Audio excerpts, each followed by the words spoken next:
Greetings and salutations. Thank you for lending an ear to The Voice of the Times this Tuesday, April 27, 2021. For today's editorial, Asean needs to act firmly to end Myanmar bloodbath. A 5-point consensus has emerged from the leaders of the Association of Southeast Asian Nations, or Asean, who met in Jakarta on April 24 that will lay the groundwork for the regional grouping's task of restoring peace in Myanmar. Though far from being a breakthrough, it is nonetheless a significant first step in what many believe will be a long and difficult mission. The consensus calls for the immediate cessation of violence, a constructive dialogue among all parties, assigning a special Asean envoy to facilitate the mediation process, providing humanitarian aid, and sending a delegation to Myanmar to meet with all parties concerned.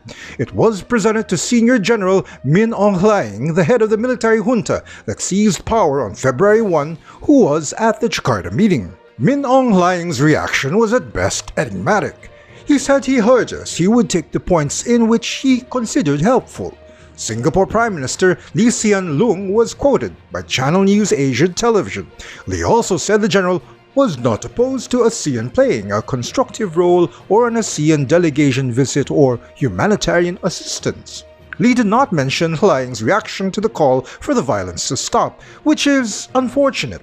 The consensus hinges on that first point. If Hlaing rejects it outright, there's no going forward with the process. The general's reluctance to order his troops to stop firing at civilian protesters is predictable for a military strongman. Such a move could be interpreted as a sign of weakness or compromise. Regional observers doubt that Hlaing is going to budge soon. They say the army in Myanmar has acted with impunity for so long it has become impervious to criticisms from the outside world. There were even misgivings about inviting Hlaing to the ASEAN meeting because his presence could provide the junta with a cloak of legitimacy. It is obvious that ASEAN is bending over backwards for Hlaing. We tried not to accuse his side too much because we don't care who's causing it, explained Malaysian Prime Minister Muhyiddin Yassin.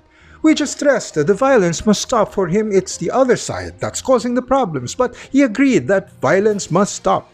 There is nothing wrong with accommodation, but ASEAN must know when it's time to play hardball with Hlaing. Each day the turmoil in Myanmar worsens. More than 700 civilians are believed to have been killed since people started to take to the streets to denounce the army's ouster of the ruling National League for Democracy, led by the eminent Aung San Suu Kyi. Dozens have been imprisoned, and stories of brutality by Hlaing soldiers are beginning to find their way out of Myanmar. The atrocities unleashed by the junta have reaped international condemnation. The United States, Canada, and the European Union have either imposed sanctions or are threatening to impose them. Human rights organizations are pressing ASEAN to take a more decisive stand if the junta does not end the bloodbath. There are suggestions to give Hlaing a deadline for ordering his soldiers to stand down. The world is keenly watching how ASEAN will handle the Myanmar problem. ASEAN leaders must realize that the strategy of accommodation could backfire and eventually tarnish the organization's standing in the international community. ASEAN's charter, which codifies the organization's norms, rules, and values, requires its member states to strengthen democracy, enhance good governance and the rule of law, and to promote and protect human rights and fundamental freedoms. Myanmar's military leaders are clearly in defiance of this basic statute.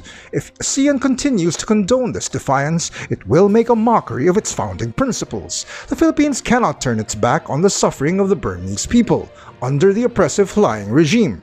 It is time it stepped up to the plate and persuade fellow ASEAN members to act more resolutely in bringing peace back to Myanmar. And that's the editorial for Tuesday, April 27, 2021. For more news and information, get a copy of the Manila Times on print, subscribe to our digital edition, or log on to www.manilatimes.net. Follow us on Twitter, Facebook, and Instagram, and listen to The Voice of the Times.